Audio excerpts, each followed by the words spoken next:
Hey guys, yes, we have an N64, a Pokemon edition to be precise.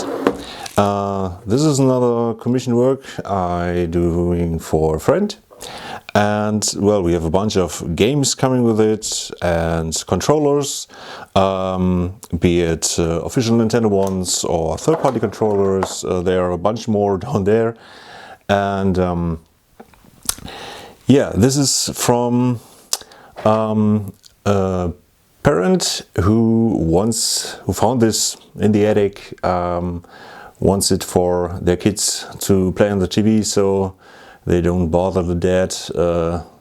Hey, can we play this GTA game you're playing? And, well, it's not for them, at least not yet.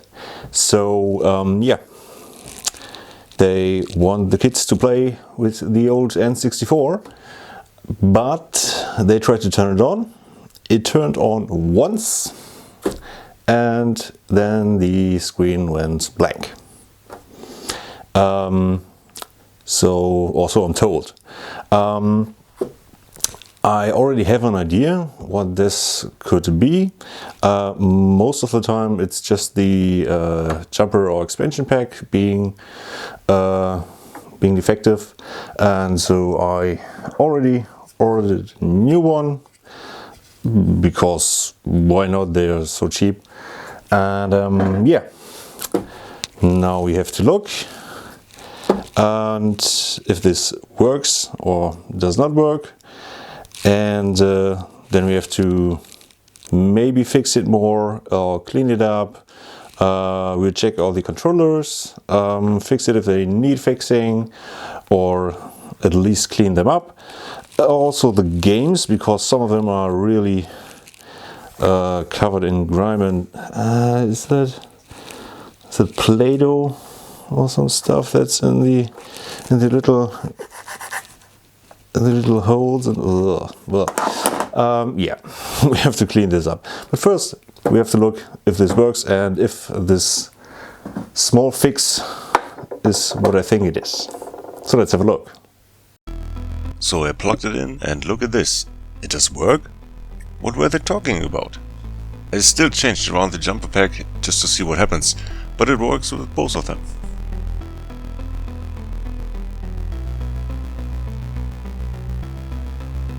I then went ahead and connected 4 controllers for testing them, and then, there it is. The system suddenly won't start.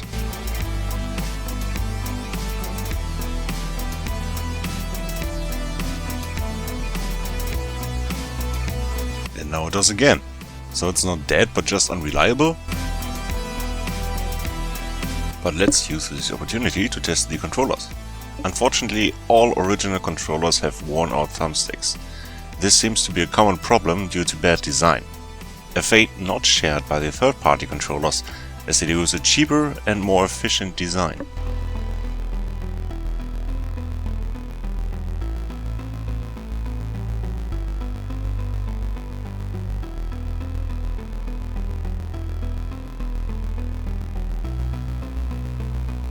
And there it goes again. So it really does just work sporadically.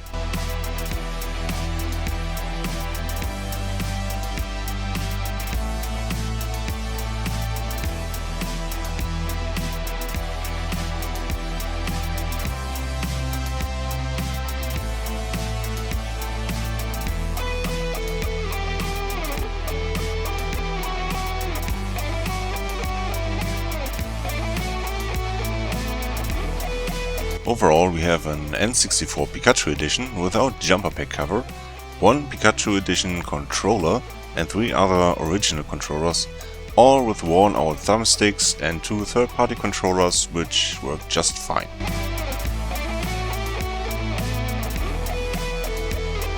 And we also have 9 games that came with it. I tested all of them and they are technically working, but some of them need a serious cleaning.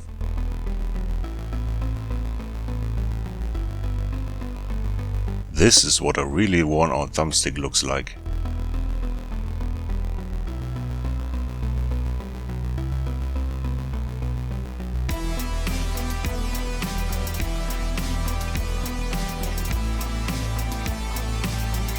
the console itself looks okay on the outside, just some minor dirt and the missing cover.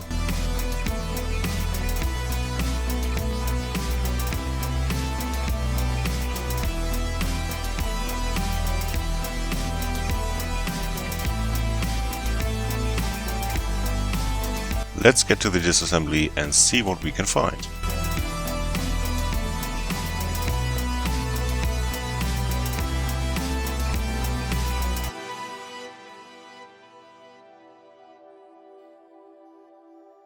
It's my first time opening up an N64 and I was slightly overwhelmed by the amount of screws holding the heatsink down.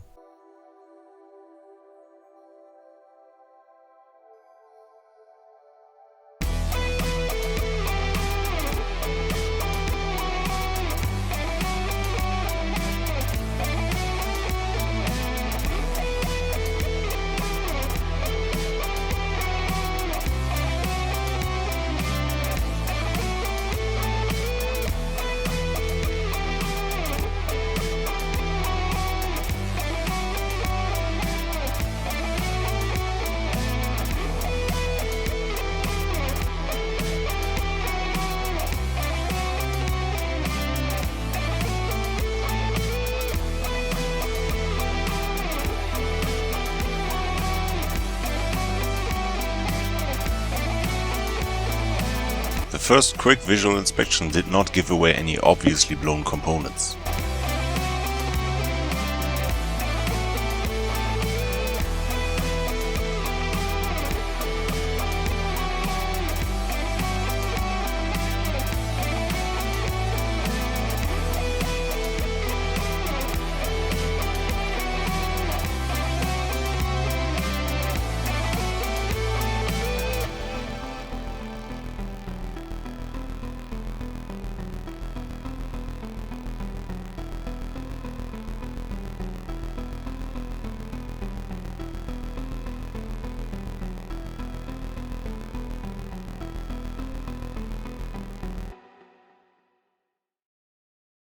And now we're going to have a look at the Pikachu controller.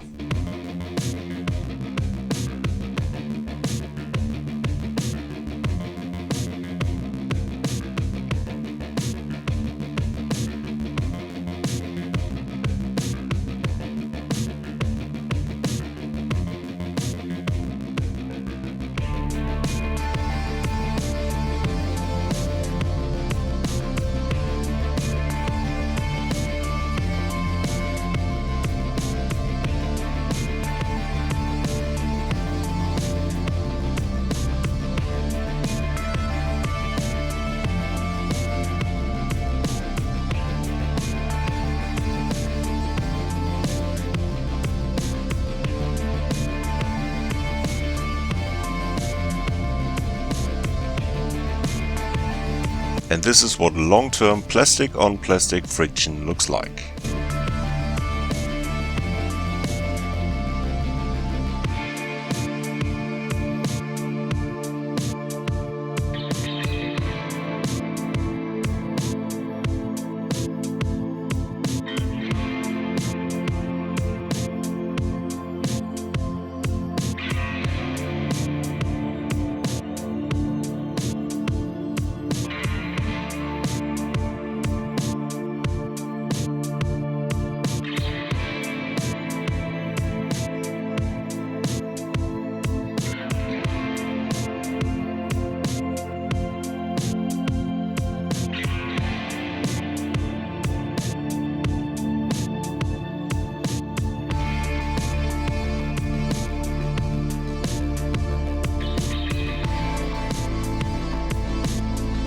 This holes are where the thumbstick sits in to control the two axes. They are so worn out that the stick just tumbles around inside them.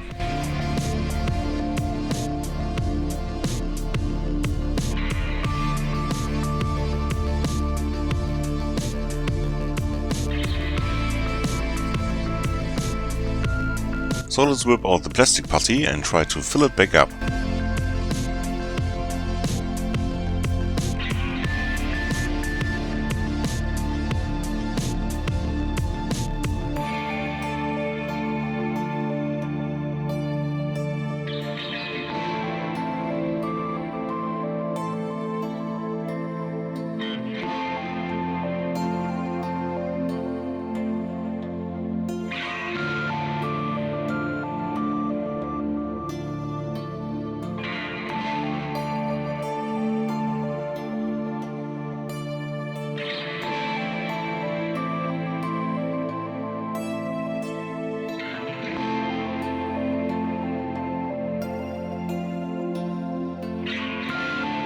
One side broke off again. I need to grind this down more carefully.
This looks more promising to work on.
Well, that's good enough. The end tip of the thumbstick fits just inside the hole.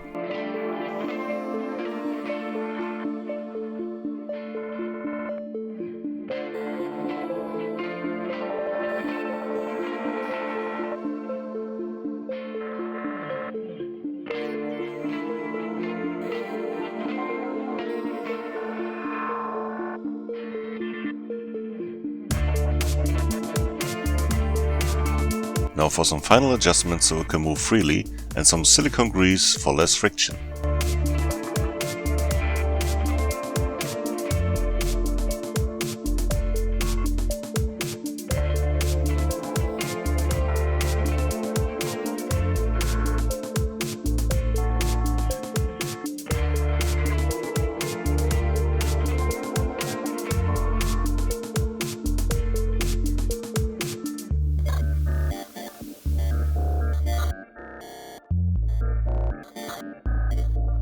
Time for the yellow electro mouse to take on a mighty water type, which is bad for the water type. I know, cut me some slack.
Okay, back on the table, let's tackle the reassembly of the controller.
I gave all 4 original controllers the same treatment off camera, because it was just exactly the same, and the third-party controllers just needed some cleaning.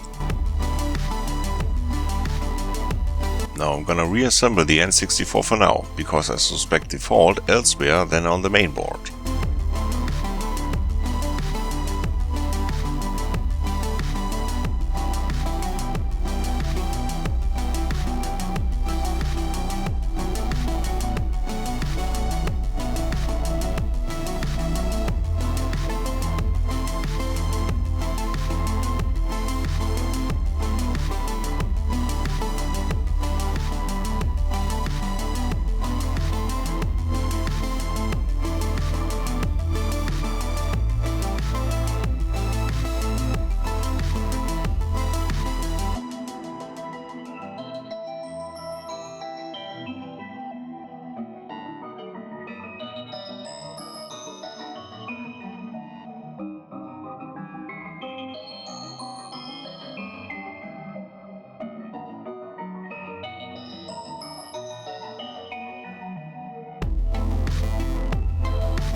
And I still got some screws wrong.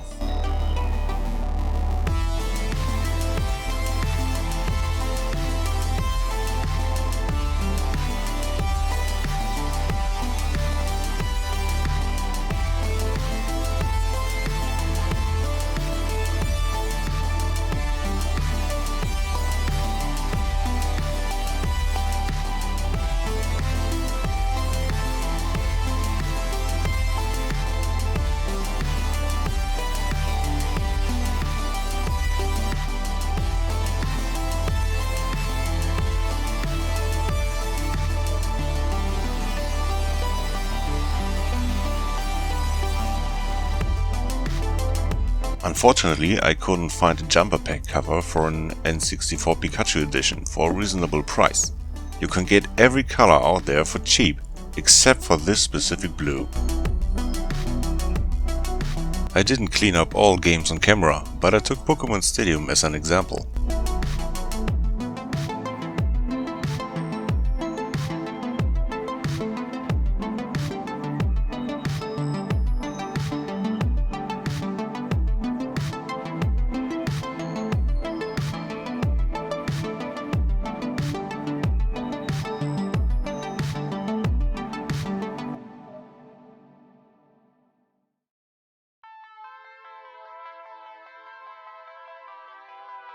For the sticker residue on the front I used lighter fluid. You just have to be careful not to let it get to the label.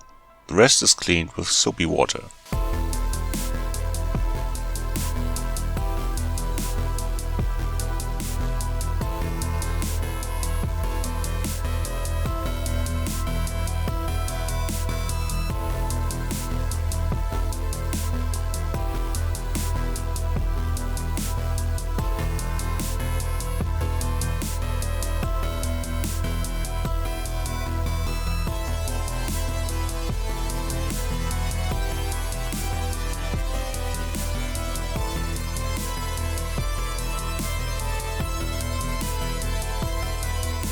and some IPA to clean the contacts and the board.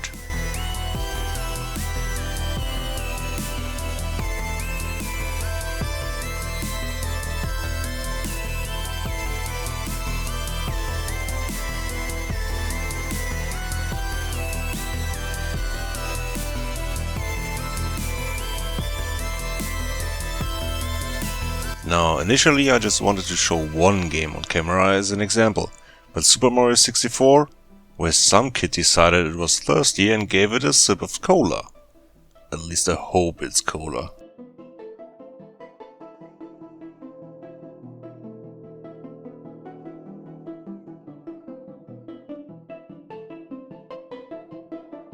Okay, no way I'm doing this with my bare hands.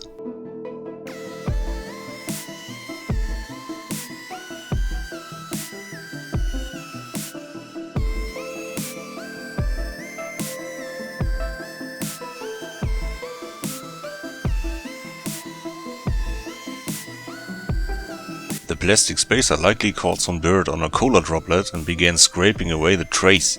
It's a miracle that this game did work during my initial testing.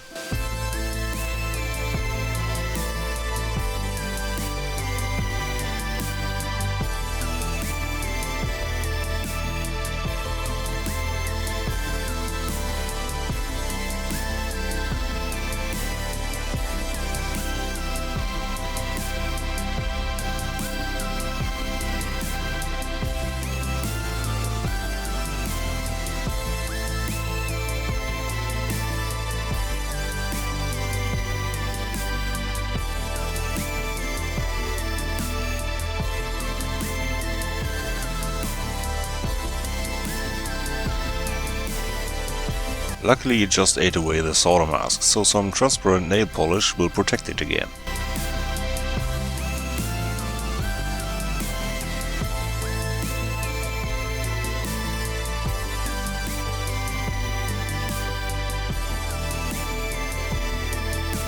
I cleaned off the majority of the cola of the other parts in the sink of camera.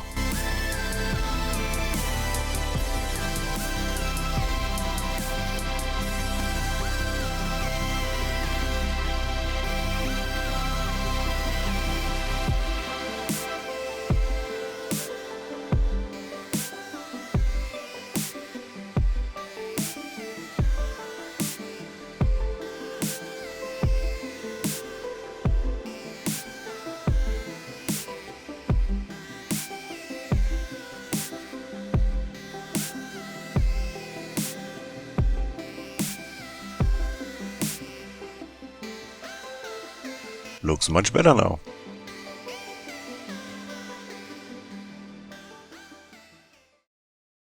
But now for the actual fault of the system. I suspect the power supply, so let's measure it. Luckily the pinout is conveniently printed right above the connector.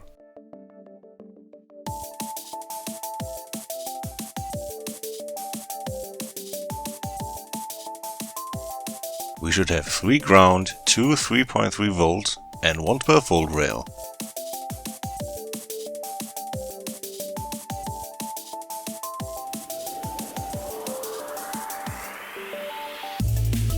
And look at this, the 12 volt rail is too low, only providing about 10.5 volt.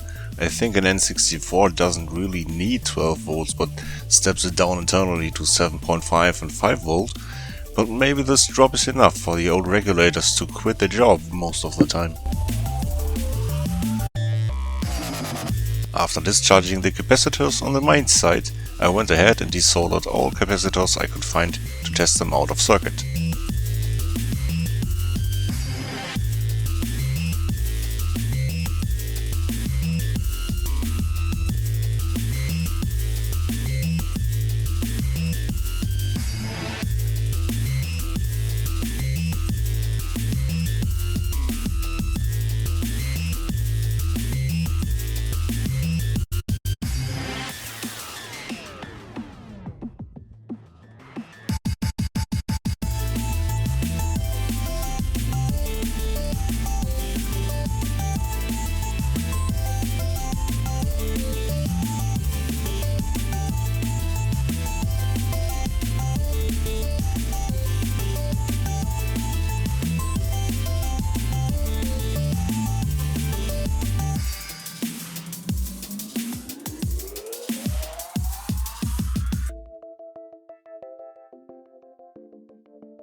It was only after I tested all the capacitors that I noticed this little potentiometer, so I played around with it.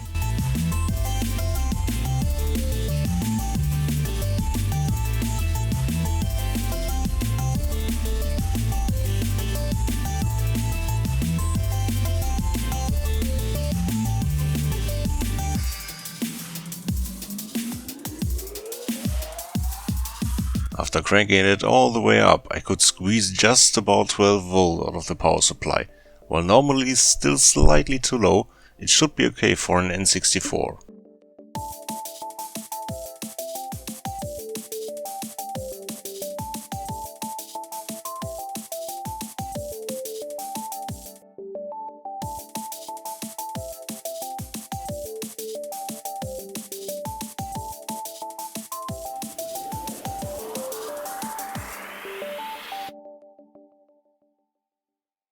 And we're done with the N64.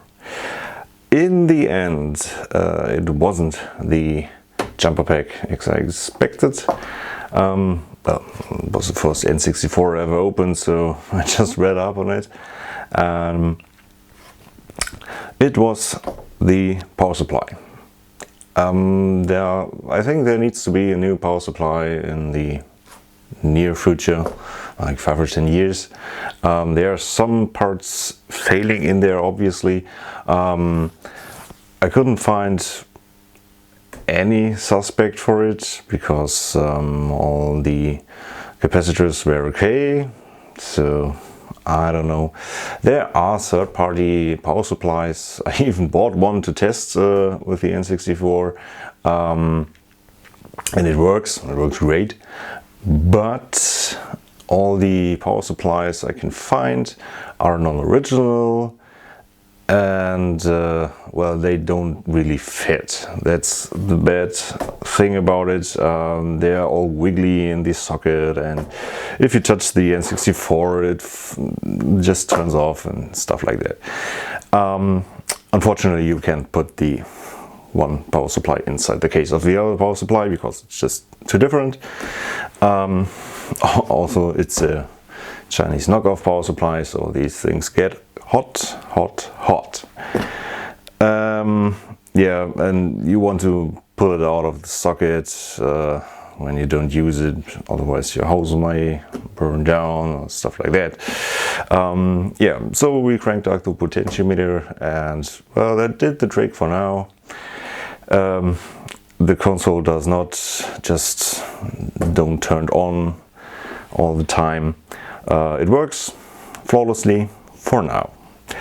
Yeah, what else did we do? We had Super Mario 64, which met some cola bottle or other syrup or whatever disgusting stuff, but it does work now. Then we have the controllers. All the original controllers had broken joysticks. Yes, you can replace them for new parts, but they just cost as much as a new controller, so why bother? So I tried to repair it, and it did turn out pretty well. It's not like new, but you can use them in all directions, and it just works flawlessly for now. Again. And yeah, so we are going to check if all the games still work, and if they do, this thing will be returned to its owner, so the kids can finally play some games. But for now, let's just turn it on, play some games, let the credits roll, and I'll see you next time.